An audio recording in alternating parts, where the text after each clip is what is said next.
Finally আজকে আপনাদের মাঝে আমার বার্থডে ব্লগটা নিয়ে চলেই আসলাম। আসসালামু আলাইকুম। আশা করি সবাই ভালো আছেন। আলহামদুলিল্লাহ আমিও ভালো আছি। বার্থডে ব্লগটা আপলোড দিতে একটু দেরি হয়ে গেল, কারণ এর মধ্যে আমি একটু সিক ছিলাম।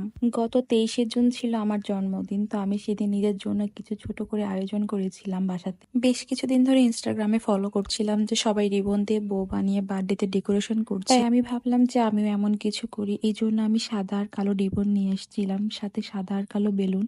মানে আমি এক কথায় সাদা আর কালোর মধ্যে ডেকোরেশন করতে চাচ্ছিলাম সিম্পল ভাবে একদম। আমি একটু ভয়ে ছিলাম যে আমার পিকচার বা আমার ডেকোরেশনটা কেমন লাগবে, কারণ আমার রুমের কালার তো হোয়াইট না। আর সবাইকে দেখছিলাম যে সবাই হোয়াইটের মধ্যে করছে। এই তো আমার ডেকোরেশন করা কমপ্লিট, অনেক সিম্পল ভাবে করেছি। কেমন লাগছে অবশ্যই সবাই কমেন্টে জানাবেন। আর এই তো এগুলো আমার বার্থডে কেক, বাট একটা কেকের নাম একটু ভুল লেখা হয়েছিল বলে নামটা উঠাই ফেলেছিলাম। আমার birthday decoration and birthday cake গুলো কেমন হয়েছে অবশ্যই কিন্তু কমেন্টে সবাই জানাবেন।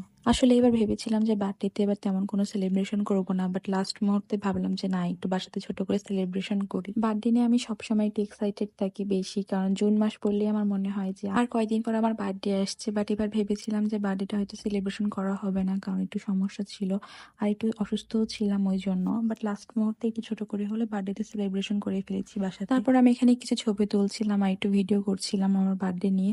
আর এই তো হচ্ছে এটা আমার আফিফ সোনা, সবাই অবশ্যই মাশাআল্লাহ বলতে ভুলবেন না। সে আমাকে অনেক বেশি ভালোবাসে আর আমিও তাকে অনেক বেশি ভালোবাসি। আসলে বাসাতে একটা পিচ্চি থাকলে বাসাটা একদম ভরা ভরা মনে হয়, আর সারাদিন আমি ওর সাথে অনেক খেলাধুলা করি।